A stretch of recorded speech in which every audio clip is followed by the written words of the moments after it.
ಮಂದಿ ತೊಗೊಳ್ಳಿ, ಅವ್ರಿಗೂ ಒಂದಿಷ್ಟು ಭರವಸೆ ಮೂಡ್ತದೆ. ಈ ಹಾದಿ ಹಿಡ್ಕೊಂಡು ತಮ್ಮ ಸಂಪುಟ ವಿಸ್ತರಣೆ ಮಾಡಿಕೊಂಡ್ರೆ ಭಾಳ ಯೋಗ್ಯ ಅದ.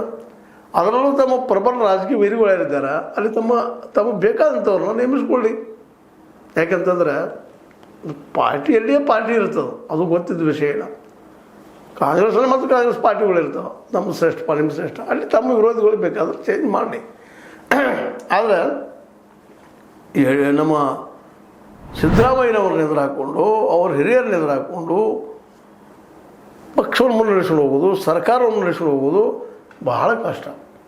ಅದಕ್ಕೆ ಅಲ್ಲಿ ಕಾಂಪ್ರಮೈಸ್. ಇನ್ನು ಕಾಂಪ್ರಮೈಸ್ ಆಗಲಾರ್ದು ಯಾವುದದ?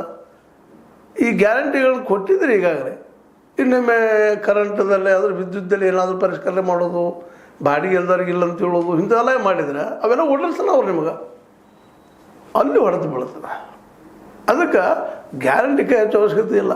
ಈಗಾಗಲೇ ತಪ್ಪೋ ಸರಿನೋ ಮಾಡ್ಕೊಂಡು ಬಂದಿದ್ದೀರಿ. ಸಿದ್ದರಾಮಯ್ಯವ್ರು ಎಲ್ಲರಿಗೂ ಫ್ರೀ ಅಂದ್ಬಿಟ್ಟಿದ್ರು ಆಳಿದ, ನೀವು ಅವ್ರ ಜೊತೆಗೆ ಫ್ರೀ ಅಂದಿದ್ರಿ. ಇವತ್ತು ಕೆಲವು ಕಂಡೀಷನ್ ಹಾಕೋದ್ರಿಂದಾಗೆ BJPಗೆ ಅನುಕೂಲ ಆಗಿಬಿಡ್ತದೆ ಇಲೆಕ್ಷನ್ದಲ್ಲೇ ಸಹಜವಾಗಿ. ಅವ್ರು ಅದನ್ನು ದೊಡ್ಡ ಇಶ್ಯೂ ಮಾಡ್ತಾರೆ, ಅಷ್ಟು ನಾವು ಇದನ್ನು ಕೊಡ್ತೀವಿ ಅಂತ ಹೇಳ್ತಾರೆ. ಅವರು ಈ ಸಲ ಖಚಿತವಾಗಿಯೂ ಗ್ಯಾರಂಟಿ ಘೋಷಣೆಗಳು ಮಾಡೇ ಮಾಡ್ತಾರೆ. ಆ ಮುಂದೆ ಈಡೇರ್ತದೋ ಇಲ್ಲವೋ ಆ ಬೇರೆ ವಿಷಯ. ಗೆಲ್ಲಬೇಕಾಗಿ ಚುನಾವಣೆಯನ್ನು ಮಾಡ್ತಾರೆ, ಅದನ್ನು ಬೇರೆ ಮಾತಾಡೋದು. ಯಾಕಂದ್ರೆ ನೀವು ಮಾಡಿದಾಗ ಅವ್ರು ಹೋಗ್ತಾರೆ, ನಿಮ್ಮ ಹಾದಿಗಳು ಅವ್ರು ಹೋಗ್ತಾರೆ, ಮಾಡ್ತಾರೆ. ಬಜೆಟ್ ಹಾಳಾಗಿ ಹೋಗ್ತದೋ, ಆರ್ಥಿಕ ವ್ಯವಸ್ಥೆ ಹಾಳಾಗಿ ಹೋಗ್ತದೆ, ಬೇರೆ ವಿಷಯ. ಯಾಕಂದ್ರೆ ಇವತ್ತು ಜನನೂ ಗ್ಯಾರಂಟಿಗಳ ಬೆನ್ನತ್ತಿದ್ದಾರೆ, ನಮ್ಗೆ ಕೊಟ್ಟರೆ ಹಾಕ್ತಪ್ಪ ಅನ್ನೋ ಪರಿಸ್ಥಿತಿಗಳು ಇದ್ದಾರೆ. ಅದಕ್ಕಾಗಿ ಆ ವಿಷಯದ ಬಗ್ಗೆ ಸಿಂಪಲ್ ಅದ. ಈಗ ಇದ್ದಿದ್ದನ್ನು ಮುಂದುವರ್ಸಿ ಹೋಗೋದ್ರಿಂದ 2 ವರ್ಷ ಮುಂದೆ ಹೊಸದಾಗಿ ಸರ್ಕಾರ ಬಂದಾಗ ಮತ್ತು ಮುಂದಿನ ವಿಚಾರ.